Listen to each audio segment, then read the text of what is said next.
Hello दोस्तों आज की इस वीडियो में मैं आपको बताऊंगा भारत पर अंग्रेज़ों ने शासन कब करना शुरू किया और भारत को इन अंग्रेज़ों से आज़ादी कैसे मिली। यानी इन अंग्रेज़ों से आज़ादी पाने के लिए भारत के नेताओं ने कितने प्रयत्न करने पड़े और कौन कौन सी लड़ाइयाँ लड़ी।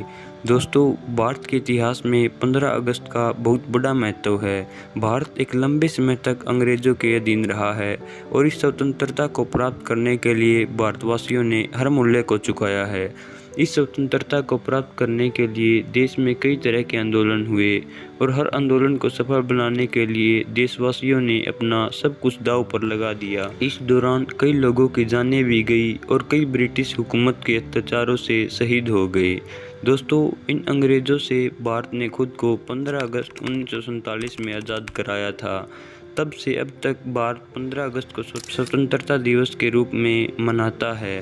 लेकिन दोस्तों, मेन बात यह आती है कि भारत को इन गौरवों से पीछा छुड़वाने यानी मेरा मतलब आज़ाद होने के लिए कितने प्रयत्न करने पड़े।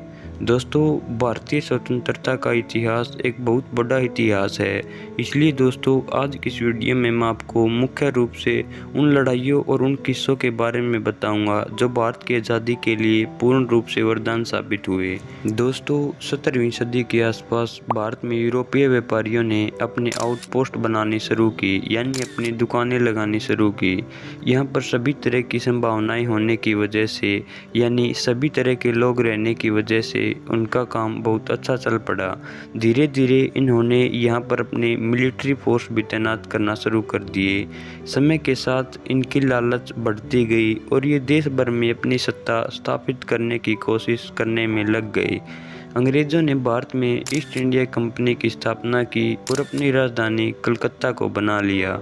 दोस्तों, इस समय भारत में मुगलिया सल्तनत कमज़ोर पड़ने की वजह से भी अंग्रेज़ों ने आसानी से भारत में अपनी पकड़ बनानी शुरू की, जिसके कारण सन 1757 में बंगाल के नवाब सिराजुद्दौला की सेना ने ब्रिटिश ईस्ट इंडिया कंपनी की सेना से युद्ध किया और इस युद्ध में सिराज हार गया। इसके बाद ब्रिटिश ईस्ट इंडिया कंपनी ने भारत में पूरी तरह से अपनी पकड़ बना ली और इसी तरीके से दोस्तों सन 1764 में बक्सर के युद्ध के दौरान भी अंग्रेज़ों को सफलता प्राप्त हुई, जिस वजह से बंगाल, बिहार और उड़ीसा के प्रशासन पर अंग्रेज़ी शासन हावी हो गया।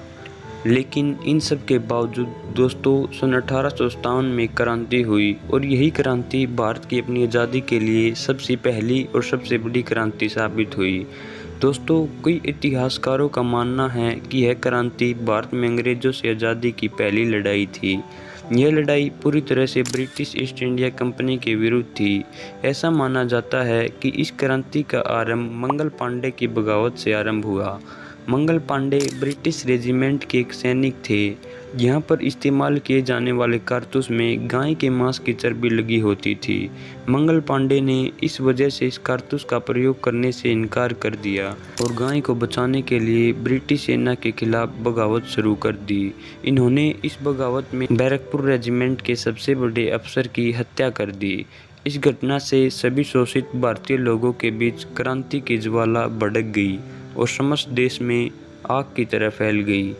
किंतु क्रांतिकारी मंगल पांडे के जीवन का अंत हो गया क्योंकि ब्रिटिशर ने उन्हें फांसी की सज़ा दी, जिससे वे स्वतंत्रता की लड़ाई लड़ते लड़ते शहीद हो गए एवं बेहतर योजनाएं न होने की वजह से ये क्रांति विफल हो गई। लेकिन दोस्तों, विफल होने के बाद भी यह क्रांति लोगों में आज़ाद होने की भावना को छोड़ गई। इसके बाद दोस्तों लोगों ने योजनाबद्ध क्रांतियाँ की। दोस्तों, भारत से अंग्रेज़ों को भगाने के लिए फिर कई योजनाबद्ध क्रांतियाँ शुरू की गई।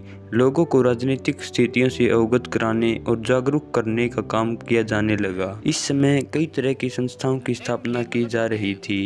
दादा भाई नौरोजी ने सन 1867 में ईस्ट इंडिया एसोसिएशन की स्थापना की और सन 1876 में सुरेंद्रनाथ बनर्जी ने इंडियन नेशनल एसोसिएशन की स्थापना की।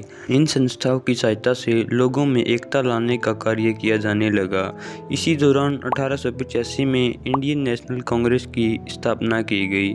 इंडियन नेशनल कांग्रेस में कई तत्कालिक दिग्गज नेता शामिल थे। महात्मा गांधी के नेतृत्व में सविनय अवज्ञा आंदोलन, चंपारण सत्याग्रह, दांडी मार्च यात्रा, भारत छोड़ो आंदोलन और भी कई आंदोलन किए गए, जिससे अंग्रेजों की हुकूमत की जड़ें हिलने लगी। दोस्तों, आपकी जानकारी के लिए बता दूं, महारानी लक्ष्मीबाई का अंग्रेजों से युद्ध होने के बाद महिलाएं भी आज़ादी के लिए की गई क्रांतियों में बढ़ चढ़कर भाग लेने लगी।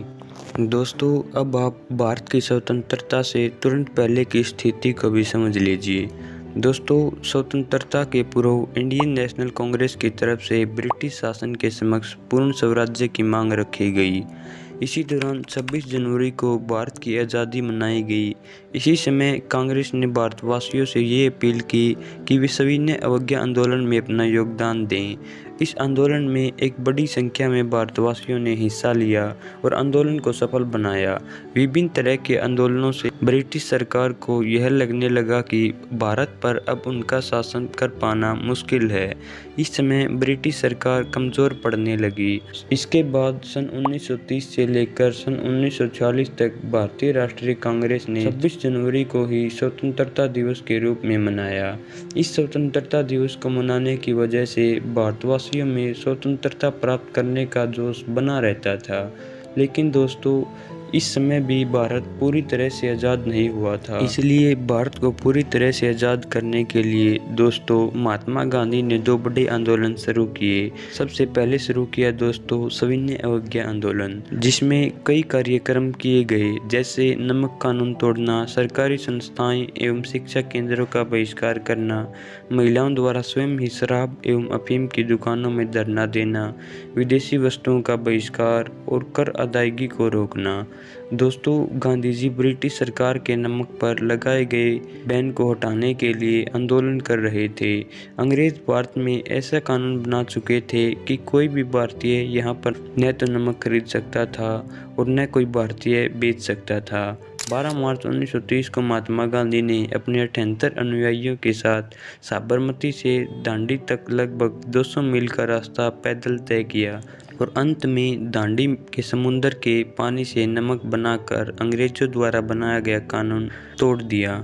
इस तरह से यह आंदोलन शुरू हुआ, जिसके लिए महात्मा गांधी को जेल भी जाना पड़ा। इसके बाद दोस्तों महात्मा गांधी ने भारत छोड़ो आंदोलन शुरू किया।